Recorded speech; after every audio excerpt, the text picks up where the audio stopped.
Good evening and welcome to the NCWLIFE Evening News. Grant Olson is out tonight. I'm Jefferson Robbins. We've got a lot of news for this Friday, but before we get to that, let's take a quick look outside our weather window at what is going to shape up to be a beautiful weekend as far as all the predictions go. We're talking about the first weekend of summer being the first summery weather we've really seen. It actually started back on Wednesday, Thursday. It's going to continue through the weekend with a lot of nice temperature variations around the region. Not too hot, certainly not too cold. Hopefully there's a little bit of something in there for everybody. Eirc Granstrom will be along a little bit later on with sports and weather to give you the full view of what you can expect on Saturday and Sunday. But for right now, a few of the stories that we're following for you tonight. A Douglas County commissioner is under fire for allegedly deceiving the Wenatchee Valley's chief public health officer. Lake Chelan's premier water park expects to reopen this weekend despite the COVID-19 crisis. And short-term vacation rentals are back on the Chelan County agenda with new regulations possibly to come. But first, we begin tonight with the first significant wildfire of the season. The Gun Club fire is now contained after consuming about 125 acres of brush a mile up No. 2 Canyon in the foothills of Wenatchee. Crews from several firefighting agencies quickly attacked the fire when it was reported about 2:30 p.m. Thursday afternoon. It was believed to have been ignited by target shooting at the nearby Wenatchee Rifle and Revolver Club. Chelan County Fire District No. 1 Chief Brian Brett told NCWLIFE the assistance his crew received from other agencies was key to stopping the spread of that blaze. Yesterday afternoon, we were dispatched to a brush fire up No. 2 Canyon next to the Gun Club, and upon receiving the call, we immediately notified the Central Washington Communications Center and requested an aircraft.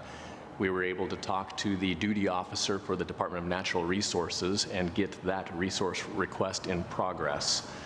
Our incident commander and operations chief from Chelan County 1, who went into unified command, requested additional resources, being our first and second and third alarms from all our local fire districts. We received an excellent response from our neighboring fire districts. Everybody showed up, worked hard, strategically placed resources, and we were able to get just an amazing response and support from our cooperators, being the Forest Service, the DNR, and the BLM. As everyone could see from quite some distance, we had 3 helicopters, an air attack, and 3 fixed-wing fire bosses attacking the top of the fire. Our goal, working with our cooperators, was to box this fire in up on the ridge tops. It spread rapidly up from the No. 2 Canyon side. It's a south aspect slope. Fuel is really dry. The north aspect side on the No. 1 Canyon we were hoping would slow the fire down, and it did. Our concern then being that our down canyon winds that come on in the night would take this downhill into the Kings Court Castle Rock subdivisions. Having been here for the 92 Castle Rock fire, that was a definite concern I had. Our incident management team put all the resources in place for structure protection in No. 1, No. 2, and the Castle Rock area to protect structures, of which we fortunately didn't have to do. The amazing work of the hotshot crew out of Aniat and the DNR, our local fire districts, were able to contain and box this fire in, and we're super happy with the results. About what time did you get the fire contained? It was contained about 6:30 p.m. last night, and mop-up was started at that point. All the fire districts in the region were released to return to their quarters to resume their normal emergency operations. The DNR kept resources on overnight, as well as a Chelan hand crew from the Forest Service, and they continue to mop up today. Do you have an idea of how the fire started? I've been told the fire was started from target shooting. We have a history of that occurring there.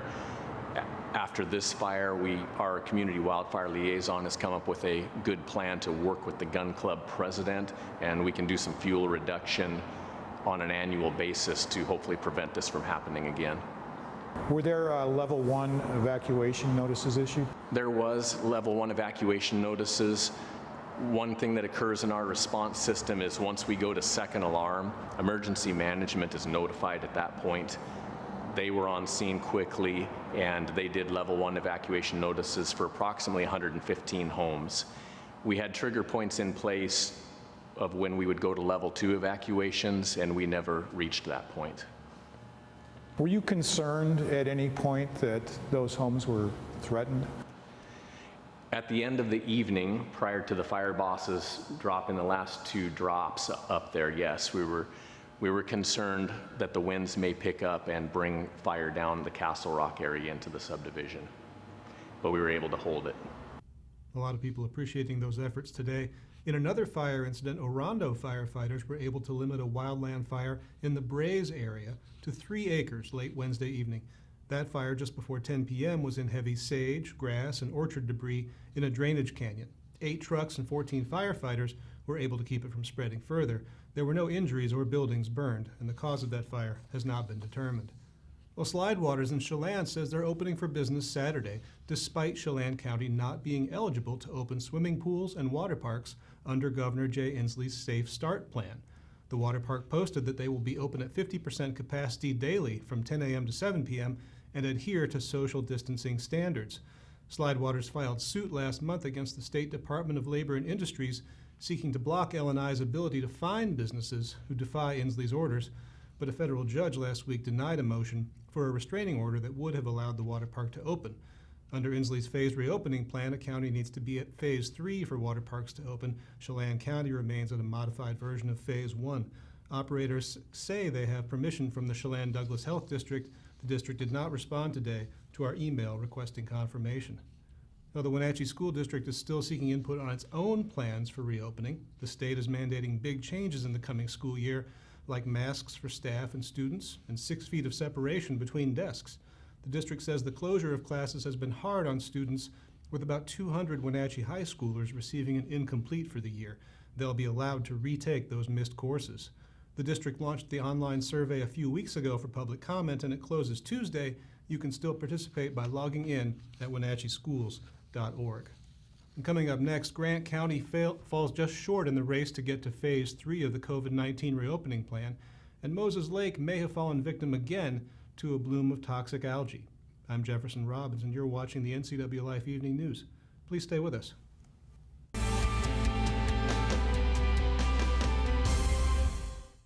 I'm Tom from Alpine Air Heating and Cooling. At Alpine Air, we think of ourselves as customer service-oriented retailers. When you make an appointment, please visit our store, meet our people, see our shop.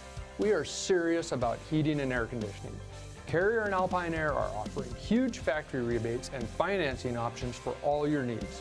Turn to the experts at Carrier and Alpine Air. Call for your free replacement estimate. Heat and air, call Alpine Air, 662-6846. You want to help others. You need a solid career. You can have both with help from Charter College. Our 10-month medical assistant program prepares you to work in healthcare settings like physician offices, rehab centers, and clinics. You'll learn to take vitals, assist with exams, administer injections, and maintain records.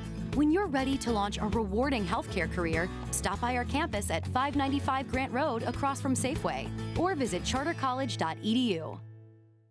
Aging and Adult Care offers many in-home care options and services for seniors and family caregivers. But did you know they also offer free in-home delivered meals? Aging and Adult Care has expanded its program for home-delivered meals to help elderly and vulnerable adults at this challenging time. If you are in need of prepared meals or know someone who could benefit, call Aging and Adult Care for more information about free home-delivered meals. Call 509-886-0700.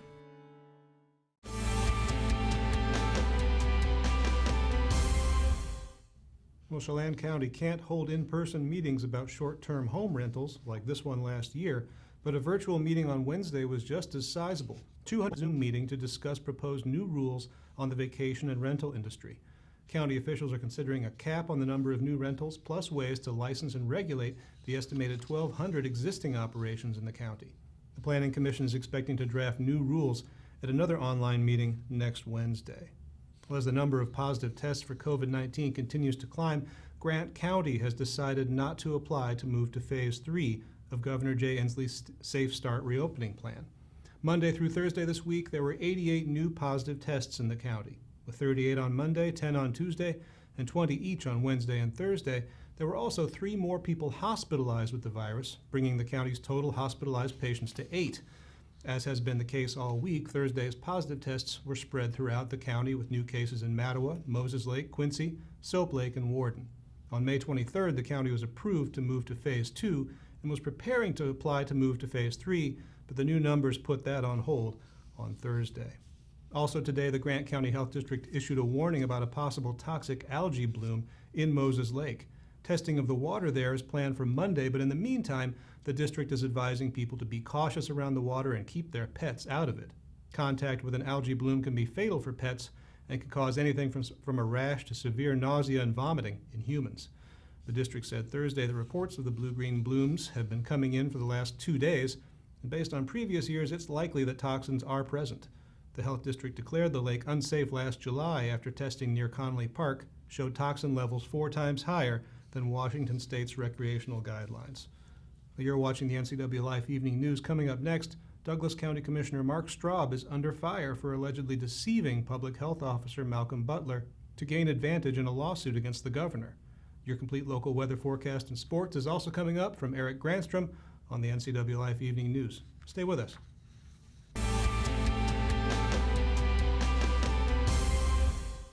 Coming home should never be a chore. Let Merry Maids of Wenatchee customize all your cleaning needs. Weekly, bi-weekly, special occasion. Do you have a vacation home that needs cleaning? We clean them too. Locally owned and operated, let Merry Maids do the cleaning while you focus on your family and friends. Merry Maids has special offers to fit your budget. Request your free cleaning estimate today. 509-663-1710.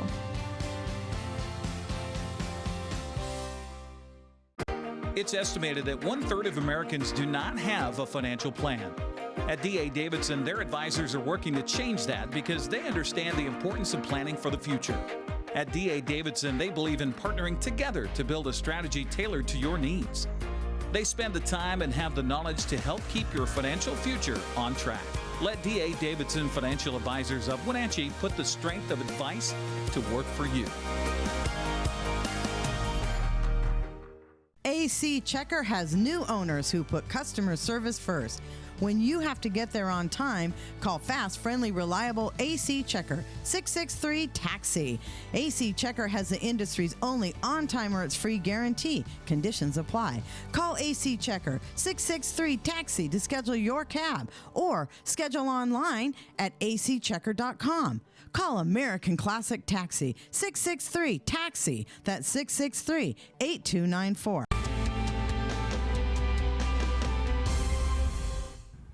Welcome back and happy finally Friday. Eirc Granstrom in for the NCWLIFE Evening News. Well, last month, the State Attorney General's office accused Douglas County Commissioner of misusing his position in a lawsuit over Washington's COVID-19 state of emergency. The Wenatchee Valley's chief health officer has been made the same claim, and it's having repercussions in the public health community. Commissioner Mark Straub is at the center of the controversy, and he told NCWLIFE he's done nothing wrong. Here's our story. In a May 18th meeting of the Chelan-Douglas Board of Health, Mark Straub had a question for Health Officer Dr. Malcolm Butler. Would Butler sign off on an 8-point statement about the two counties' ability to handle the COVID-19 pandemic? The request came from the full board of Douglas County Commissioners, who'd put the initial draft together just that day. We discussed the need for a factual statement from Dr. Butler.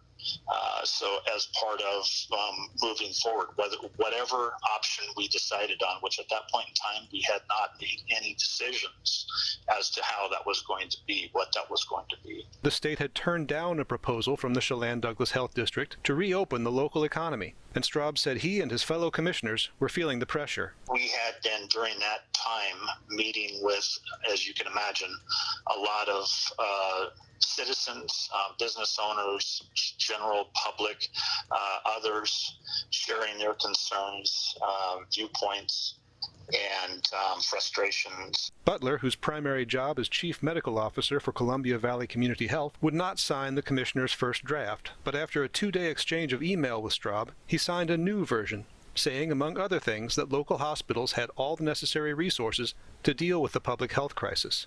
That was May 20th. On May 22nd, Straub and his fellow commissioners, Dan Sutton and Kyle Steinberg, filed a lawsuit challenging Governor Jay Inslee's authority to maintain the COVID-19 state of emergency. They sued not on behalf of Douglas County, but as private plaintiffs. An identical lawsuit went forward the same day in Chelan County, guided by the same attorney, Joel Ard, and this time with 4 Wenatchee City Council members among the plaintiffs. But on May 28th, Ard filed a copy of Malcolm Butler's 8-point statement in the Chelan County court case. The Washington Attorney General's office took notice, and in a hearing in Douglas County Court accused Straub of misusing his position as a Board of Health member. It shows, probably most troublingly, a plaintiff in his private capacity in this lawsuit using his official position as a Douglas County Commissioner and as a board member of the Health District, generating evidence for use in this lawsuit. Assistant Attorney General Zachary Pekelis-Jones took a sworn deposition from Butler on June 8th. The physician said he believed Straub had deceived him into drafting the statement. The document Straub asked him to sign, he said, appears to have been pre-constructed specifically to support his lawsuit. Asked to comment this week, Butler said he would not have time to submit to an interview with NCWLIFE.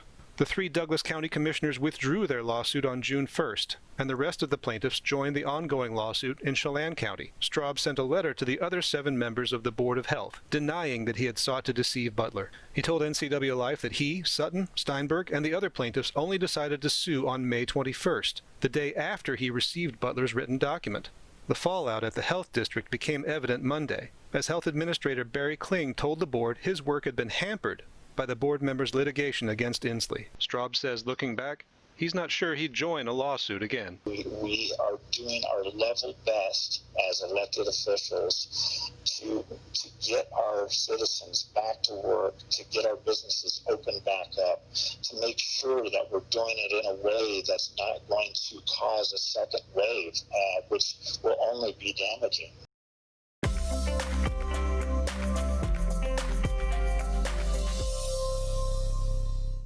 Hey, it's the last day of spring. We go into summer tomorrow. Before we check the forecast here on the NCWLIFE channel to see what's happening outside our weather window. And as you can see, this is kind of what we had today, a high level of cirrus clouds. Otherwise, sunshine, I guess hazy sunshine, one of those days where you need your sunglasses no matter where you are outside.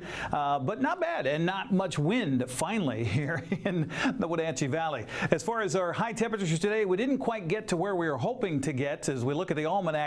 88 our high today. We're hoping to tickle 90. We got up, but not quite. By the way, hottest day of the year so far happened last month, 91 degrees. We'll definitely get the hottest temperatures coming up midweek this week. The overnight low last night was at 57. That's right about normal for this time of year. We're warmer than normal, 79 the normal high for this day. Record temperatures 96 back in 1985. The record low temperature happened a couple of different times in 2016 and 1996 of 44 degrees. No precipitation in the last 24 hours, so we're still just under 3 inches of rainfall for the month so far, or for the year so far. Now, as far as the sunrise, sunset, kind of interesting. Summer solstice is upon us. These are the longest days of the year, today and tomorrow. The sunrise and sunset, both today and tomorrow, exactly the same. 5:04 in the morning, 9:01 at night, and then by Sunday, Monday, we're going to actually start to see the days get a little shorter after the summer solstice. As far as our temperatures are concerned for the first day of summer tomorrow, actually we're getting some clouds and maybe some rain tomorrow, so it's going to be a little bit of cooler conditions for our friends of Moses Lake. 84, 83 at Ephrata, 82 in Quincy, much cooler, 76 over in Ellensburg. Wenatchee is going to see about 84 tomorrow. Cashmere 81, 78 in Leavenworth. Get up to the higher elevations if you want to cool down. Up the Columbia River Valley, 82 for Aniat, 83 for Chelan, and 82 in Omak. As we set things in motion, first thing we're going to see on the surface loop is this band of moisture as we look at the radar precipitation tracker. That's what I'm going to call it. We've got some shower activity coming into Washington. That's going to influence us tonight and tomorrow for a portion of the day, depending upon where you are. Higher elevations, we'll see a little bit more. Lower elevations, we're going to see that system move through tomorrow. But by tomorrow afternoon, tomorrow night, things are going to dry up a little bit. Here you see the cloud cover that's moving through, getting pushed with a good marine flow so off the coast of Washington. That's going to push that across here through the night tonight and into tomorrow. We're going to see mostly cloudy skies for all of Washington State tomorrow. But then here you go. Sunday, everything starts to clear up. We're going to have those clouds just disappear, evaporate, and then it's going to leave us with nice dry weather for the next week. That's going to allow things to heat up quite a bit. As we take a look at the temperature index and kind of our temperatures for the next few days, as you see, mild tomorrow, only temperatures in the 70s, maybe the 80s. But as we get through Sunday and into the first part of next week, here you see these warm temperatures that are going to develop right here in eastern Washington, especially here for us in the Wenatchee Valley. We'll see temps kick up into the 90-degree mark by the middle part of next week. Latter part of next week, we're going to see the clouds start to form again and a chance of possibly rain by next weekend. So enjoy your Father's Day weekend this weekend while we have it. Father's Day, by the way, Sunday, the best day of our weekend to come. Let's take a look now at our 7-day forecast thanks to Patriot Plumbing, Heating, and Cooling. Overnight tonight, 66. We're going to get a cloud cover that's going to kind of give us that thermal blanket. It's going to rain tonight as well. Not a lot, but 30% chance of rain tonight and into tomorrow. 84 for the high tomorrow, 58 for the low tomorrow night, and then things clear up. It's going to be dry. It's going to get warm. Here we go with the extended forecast all the way through the week with sunny temperatures, dry conditions, and getting up into the 90s by our third and fourth day of summer officially here for 2020. I was asked a question last week. Are we ever going to get summer? Yep, coming this week. Nighttime lows should be in the 60s. That's your Patriot Plumbing and Heating and Cooling forecast. I'll come back with sports news next on the NCWLIFE Channel Evening News.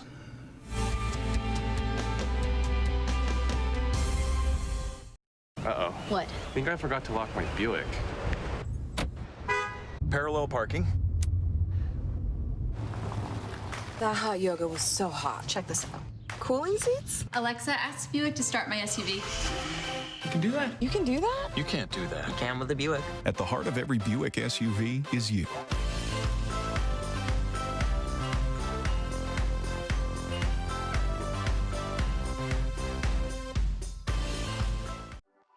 Owner Andrew Vickery brings years of experience to help you transition your backyard into a place where memories are made, family time is looked forward to, and friends are always welcome. Blue Lagoon Pool and Spa offers many different styles and sizes of artesian spas, both new and used, as well as residential and commercial pool and spa services, regular maintenance and repairs, and all the chemicals required to keep your pool and spa crystal clear. Stop on by Blue Lagoon Pool and Spa today. And now it's a sports update on the NCWLIFE channel. And a happy finally Friday once again, and sports news. Strange to be here in the studio, that's for sure, and not home. I think I did 61 broadcasts from home over the past 3 months. Anyone who's been through a divorce can understand what's going on in baseball right now. The relationship has become toxic, and talks between the two develop a larger divide as time goes on. So let's catch you up to date on the timeline and where we are at on negotiations to start a pandemic-shortened Major League season. Tuesday night, Commissioner Rob Manfred and the Players Union, Tony Clark, met for 4 hours. Manfred thought they had a work deal ready to go. Wednesday, Manfred proposed a 60-game season with full prorated salaries. Clark says they never had a deal, rejecting MLB's offer. Thursday, Clark countered with a 70-game season and extended the playoffs for this year and next, saying, "We believe this offer presents the basis for an agreement on a resumption of play." Thursday, Manfred immediately rejects the MLBPA plan, saying this needs to be over. Until I speak with owners, I can't give you a firm deadline. So where does that leave us? Likely, the MLB will implement a 50-game schedule per the March 26th agreement, a move that will probably lead to a grievance from the players. Well, as the bickering between the two sides continues, the Phillies and Blue Jays have closed their spring training facilities. At Philadelphia's facility in Clearwater, Florida, 5 players and 3 staff members tested positive for coronavirus. Sources told ESPN's Jeff Passan that the Toronto Blue Jays also shut down their spring training facility after a player exhibited coronavirus symptoms. Oh yeah, by the way, if baseball figures this out, we still haven't seen a plan for how they're going to deal with coronavirus. Well, today is Juneteenth, a day recognized as the announcement of the Civil War ending and the freeing of all slaves. Major League Baseball is celebrating with a conversation about being black in baseball in America. The panel discussion is hosted by former Mariner Harold Reynolds of the MLB Network and includes players Sterling Sharp, Josh Bell, and John Duplanter, as well as Sharon Robinson, the daughter of Jackie Robinson. I'm curious, how have your white friends that you grew up with and white teammates reacted? John, we'll start with you. Yeah, so I've received, like you said, like I got phone calls and texts in the moments after George Floyd's passing, and pretty much the protest started to escalate and the conversation started to happen. And like you said, I really didn't get those phone calls or texts in the past couple of years. But the fact that we're getting them now, it kind of brings me back to this hope, because a lot of my friends, it's like, hey, yo, listen, I knew about this stuff going on, but like I really didn't feel it or see it. Like it's starting to hurt me now. I mean, I've had white friends reach out and say like, dude, like I am hurting inside, not because of anything that might happen to me, but because like that could have been you. Specifically, there's a teammate of mine here, Trevor Williams, reached out and he just asked me like what he could do. He was like, I've had no idea, and I feel ignorant not knowing more about this topic than I should. So what should I read? He's like, how can I educate myself on this system and how long this has been going on? And I feel like the education aspect is huge from this point on. Like I went to an all-white, private school for the most part. And like the history classes didn't really dive into like anything aside from like the civil rights movement. And like from that point on, it was like, wipe your hands clean of systemic racism. Like we're good now. Don't beat around the bush. Like if you ask like, what do you think about the things going on around the world? Like I'd much rather you kind of just say what it is, especially with these statements of either teams or companies coming out and putting out their words, I guess. You got to touch on like the keywords of black, police brutality, murder, I guess, white supremacy. Those are the key things that this is all forming from. And I think those are the words that make the conversation hard and uncomfortable for white people. And that's what I've kind of been encouraging them to. Just, if we're going to talk about it, I want to talk about it. Don't try to walk around it and be nice. We got to have an uncomfortable conversation to get anywhere. Being Black in Baseball in America is available to watch right now on the MLB.com. In addition, the Mariners are releasing a video on their YouTube page today, Black Voices in Baseball. It's hosted by Seattle play-by-play announcer Dave Sims and features candid conversations with Dee Gordon, J.P. Crawford, Kyle Lewis, and Shed Long Jr. Speaking of baseball on video, if you're a fan of Ken Griffey Jr., and who isn't, don't forget to tune in Sunday on the MLB Network to view the debut of the documentary called Junior. Starts at 5 o'clock, and if you missed the 5 o'clock show, they'll run it again at 9 Sunday night. And Josh Gordon firmly believes he'll be a Seattle Seahawk again. The wide receiver's been working out in Seattle, preparing for what he believes will be his 9th season in the NFL. Oh yeah, first, Gordon submitted his letter of reinstatement to the NFL. According to the NFL's network's Tom Pelissero, Gordon was suspended in December after 5 games with the Seahawks for violating the NFL's policies on performance-enhancing substances and substances of abuse. It was Gordon's 5th league-imposed suspension in 8 years. Now he's waiting to hear from the commissioner of football to see if he'll be able to play again. That's sports news. I'm Eirc Granstrom. Have a safe and sane weekend. Jefferson, back to you. And thank you, Eirc. I appreciate it. And that's going to do it for our newscast tonight. For more on these stories and other news from around North Central Washington, you can find us on Facebook or on our website, NCWLIFE.com. And remember, if you see news happening, we would like to hear from you. You can send us an email, news@NCWLIFE, or call 888-6295. That's NCWL. I'm Jefferson Robbins. I'll be with you all next week. Happy Juneteenth. Have a great first weekend of summer.